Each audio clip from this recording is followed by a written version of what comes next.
Hey folks, Cartoon Insider here, and this is your survival kit for making a living in animation for 2025.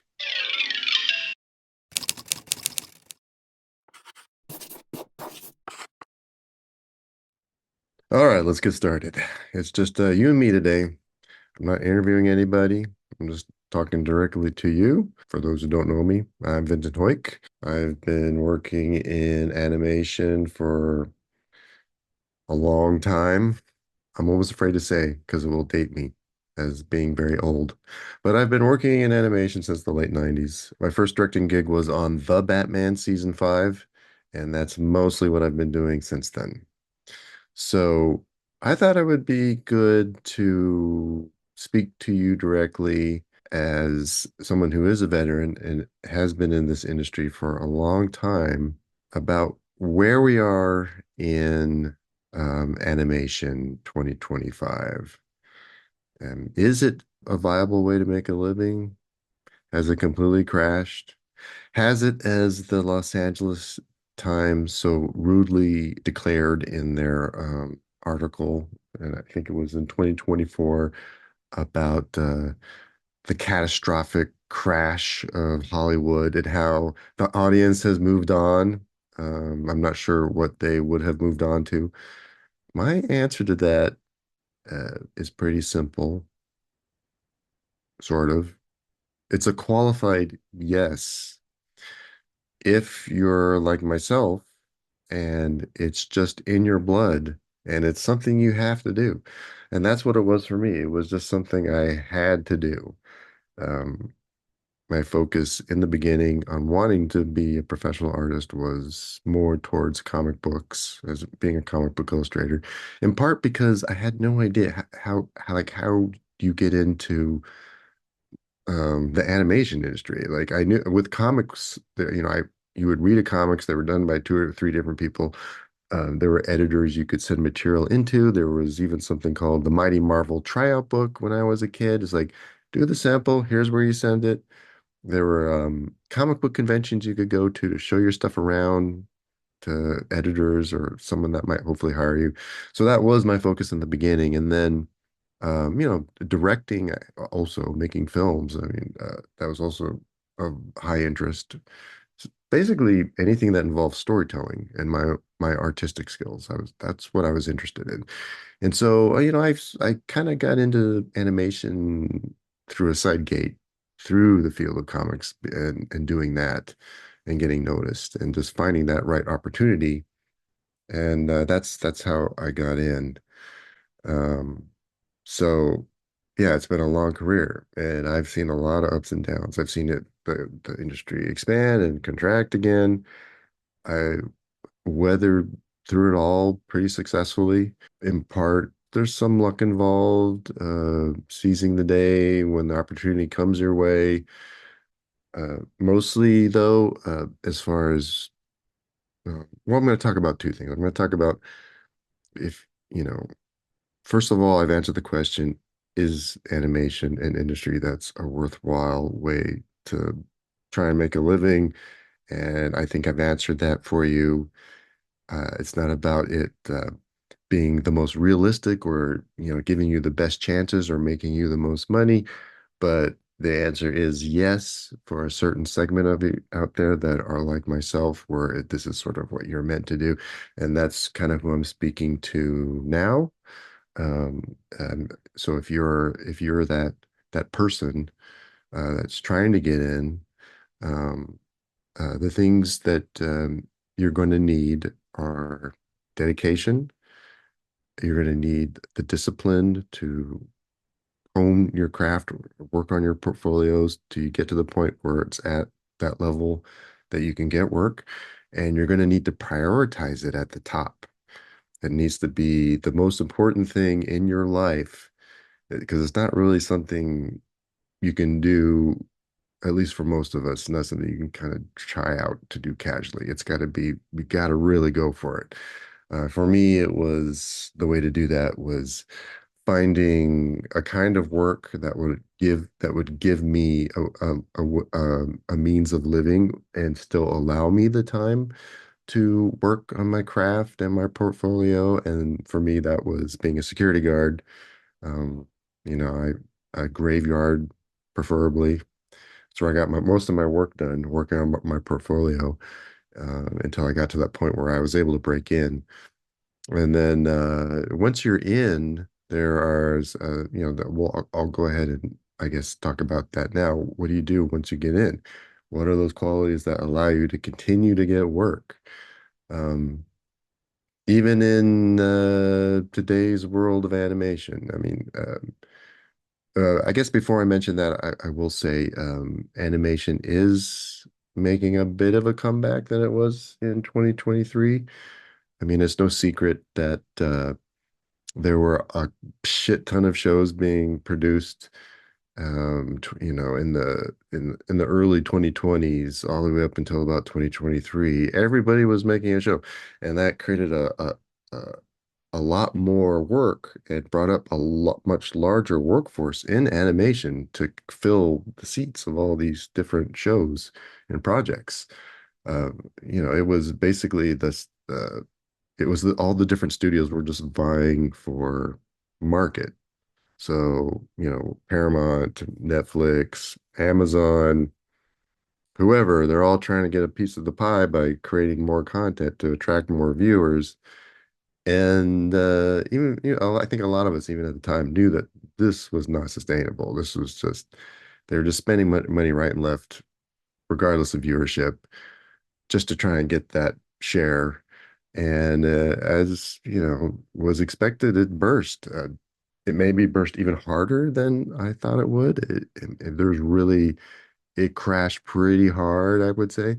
Um, but I think it is, like I said, it is starting to come back. There are still shows in production. I'm currently working on one now. I'm directing in Warner Brothers on a show called Get Jiro, which probably not many of you have heard about, but you will um, when it comes out. I'm not sure when that is, but it's really cool.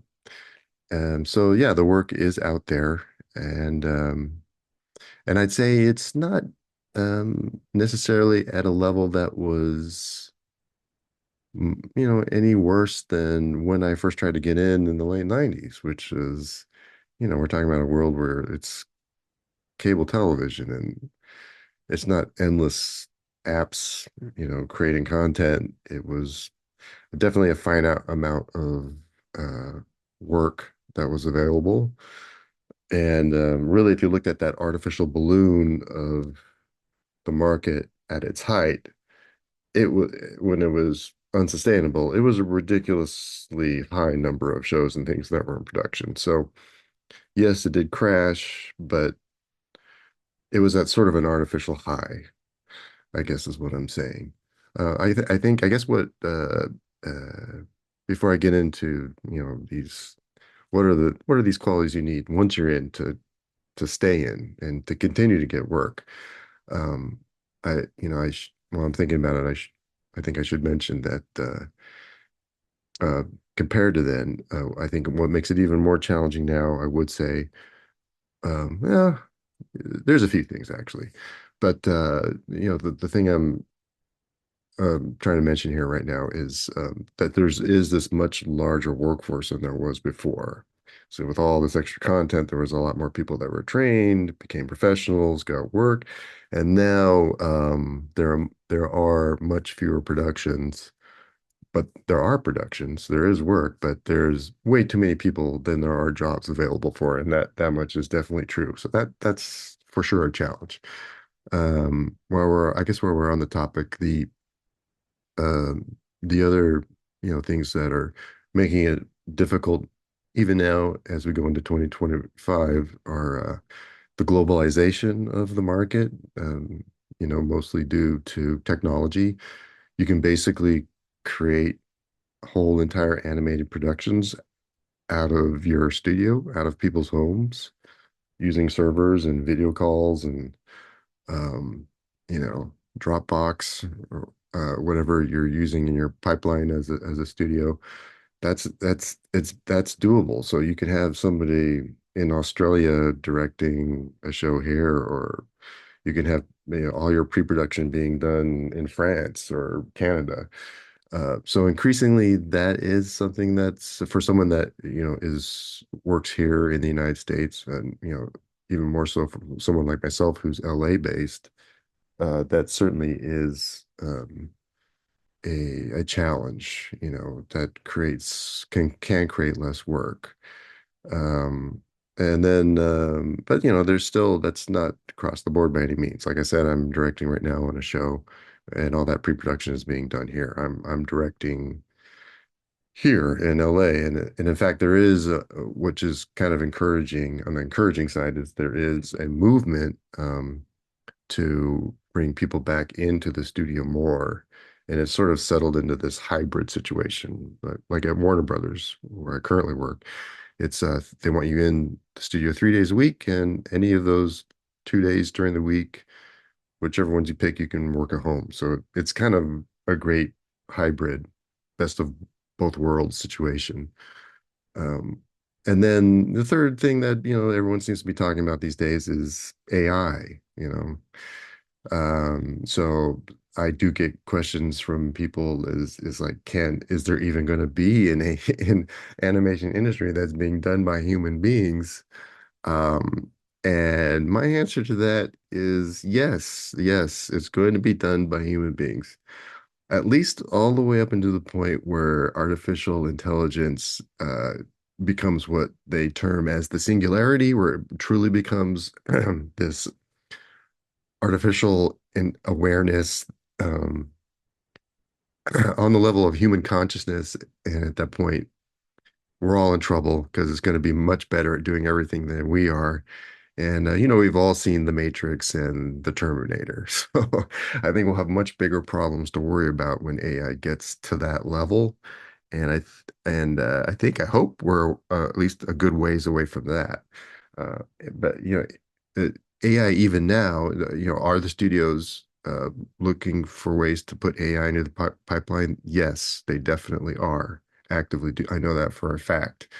And it's going to be a part of that pipeline, whether we like it or not. It's just any technical advance that happens anywhere really is just sort of, there's this term called technological inevitability, excuse me, where, once you go forward, you can't come back, basically. Excuse me. I had to take a quick little break there since I was losing my voice. Get a little something to drink. Yeah, so AI. Is it going to take all your jobs and completely I mean, eventually, sure, it may replace all of humanity and we'll end up like in something out of Wall-E. I don't know. But until then, it's going to be a tool. Is it going to like reduce the number of jobs? Quite possibly, yes, probably. It's going to change some of those jobs too. There's going to be probably, but it's hard to say really because there's all kinds of problems with AI. If you're trying to use AI to create something completely new on its own, like a design, let's say even, it's really just scraping work that has been done by other artists. So if you don't have an artist involved, it's really going to get something that's not only not consistently good, but even original, without a human involved with it. At least there's going to be the risk of copyright infringement. So, but will it be used to help add detail to something that's already designed or create maybe a simple prop like a cup or whatever? Then yes, that's gonna happen. It's already happening. So yeah, I wouldn't let AI be the thing that keeps an aspiring artist from wanting to work in animation. So we've talked a little bit about what you need to do as an artist trying to get in, but what are those qualities you need to have a long career? I've had a long career, so uh, those qualities, there's a trifecta, I guess, of three different qualities that are necessary, I think. They were unfortunately, I'm going to reference who I heard it expressed best by, and that was Neil Gaiman. So, and as we have known, as we've come to know, um, Neil Gaiman, who we all, or many of us knew and loved from his work on The Sandman and many other books and comics and other projects, has turned out to be the Marquis de Sade of fantasy literature, in real life. Uh, but he did give a speech where he expressed these three different qualities really well. And regardless of his who we all know him to be now, I'm going to kind of roughly paraphrase what he said.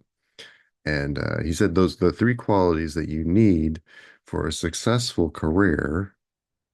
And I think this applies not only to animation or the arts, but really anywhere, but it definitely applies to animation, is you need to be good at what you do.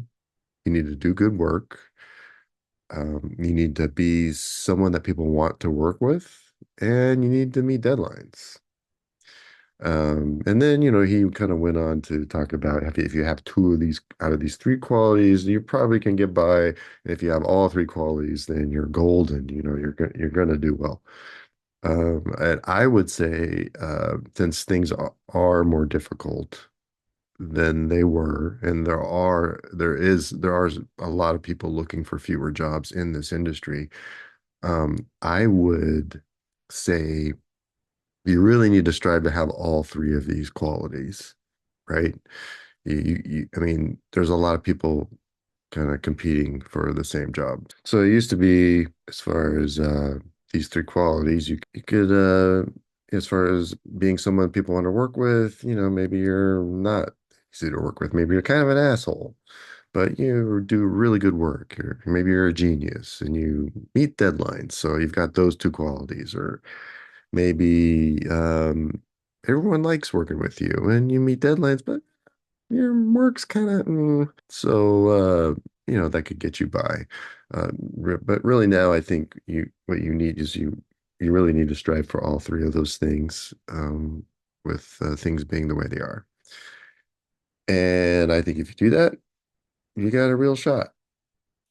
That's my advice to you, whether you're someone trying to get into animation, whether you're someone in animation just trying to survive. I hope this helps. I thought I'd try something a little different, aside from just the interviews. And but we'll be doing more of that in the future. I've got some pretty exciting people lined up that I want to talk to that have already agreed to come on the show. If you're support what I do, hit a like, subscribe, and we'll see you again. All right. Talk to you later.